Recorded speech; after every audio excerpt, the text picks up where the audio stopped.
Salutations, everyone. Hope everybody's having a great day. This video is going to be a very difficult one, but I highly recommend you stay all the way through it. It is a lesson in not to make the same mistakes I did. And sometimes you make them unknowingly. Now I'm going to get right to it. A good friend of mine who trained with me at the very beginning always gave me props. He said, "Man, you were there for me." And he's a strong wrestler. He came in. He's always gassing me up. You're the best. Thank you so much. He became very good and became a very good competitor. His wrestling background really gave him those fundamentals of knowing how to drive through someone and just smash. And he says, "Man, your technique is solid, man. You got it."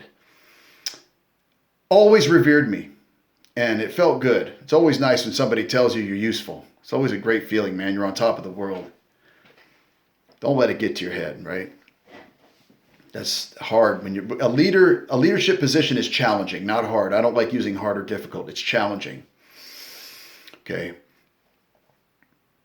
He had a brother who wasn't doing so well. He was going through some troubled times mentally. I mean, we all do. But you could tell that there was an edge to this one. And he brought him in. And of course, he put me on the spot, gassing me up. "This guy's great. You got to learn from him." He was just trying to help his little brother. I gave him a little bit of a lesson, and then I kind of quit. I was in the middle of helping other people too and doing things. And there was a second time.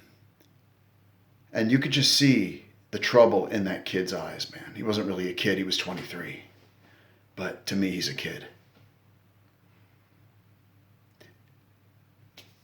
You could tell he was on the edge.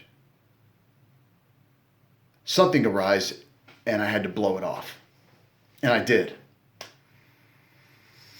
Sometimes I can be self-centered. In those times when I was younger. No matter what's going on now, I'm always trying to be there even when I have things to do or I got something transpiring in my life.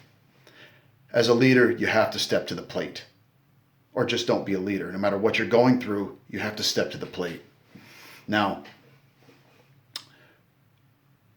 when when I called my friend at his house, his little brother answered. I said, "Hey, is he there?" He's like, "No." I was like, "Well, just tell him I called." And he's like, "Can I talk to you?" I said, "Yeah, man. What can I do? What can I help you with?" "Man, you were supposed to help me. And you blew me off. You ignored me. I needed help. I just wanted to learn from you." And I was like, I knew I fucked up because I do that at times where people counted on me and I just wouldn't rise to the occasion. And at that time, with everything going on, like I said, now I don't believe there's an excuse. You have to be there for your people. I revered the man's brother. I revered him. I should have stepped to the plate at the time. And I said, "Dude, I'm sorry, man." I was like, sometimes I can be very selfish. And I humbly apologized. I said, "Dude, give me another chance." He's like, "Yeah, man, I really wanted to learn from you and you just weren't there. It really upset me, man. It messed up my whole day." I'm like, "I'm sorry, man. I can be selfish at times." I stayed as humble as I could, no matter how much he kept at me with it. I was like, "Give me another chance, man." He didn't seem too enthusiastic about it. One of those "yeah, okay" type of things. And who could blame him? And about 2.5 weeks later, he self-deleted.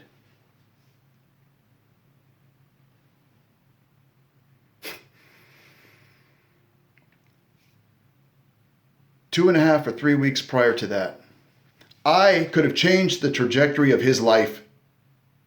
I could have made his life worth living with my knowledge, by smiling, by being there, by giving him those kind words, beefing him up, giving him some inspiration. But instead, I'm selfish, right? You know, guys, one kind word is all it takes to change somebody's life. He could be on the edge, right there, ready to take everything from himself. He could be contemplating it right then and there in that one word. Whatever it is. Good morning.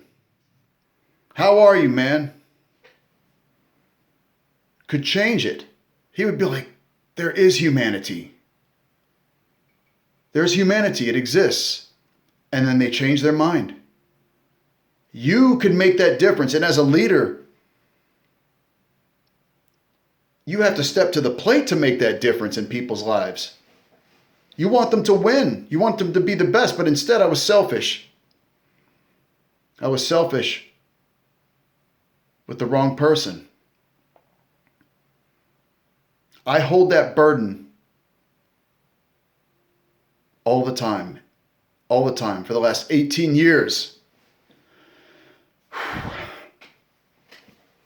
It's hard to talk about. And what I'm trying to tell you guys is don't make that same mistake, okay?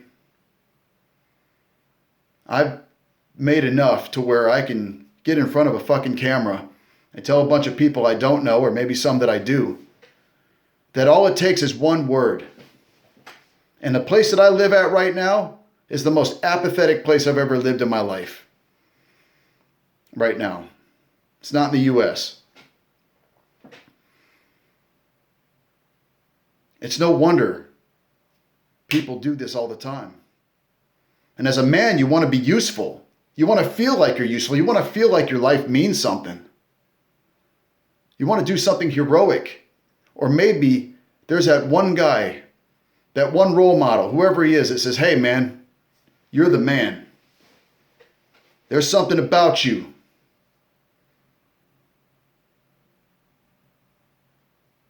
One word, guys. One. Could help them live a fruitful, meaningful life. It was because of you, man. That's my dog.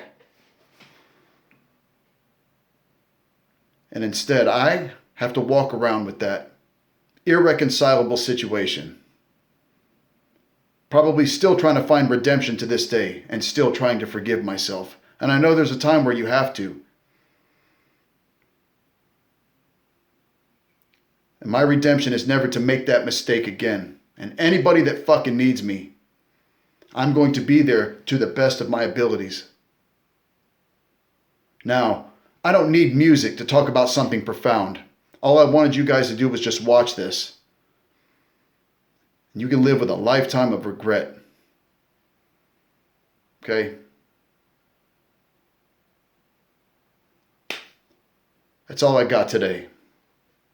If you're a jiu-jitsu coach, a grappling coach, teach, help. It could change and save somebody's life. Jiu-jitsu, grappling, that could change somebody's life. You hear the stories all the time.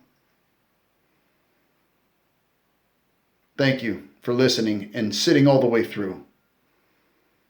Love you guys.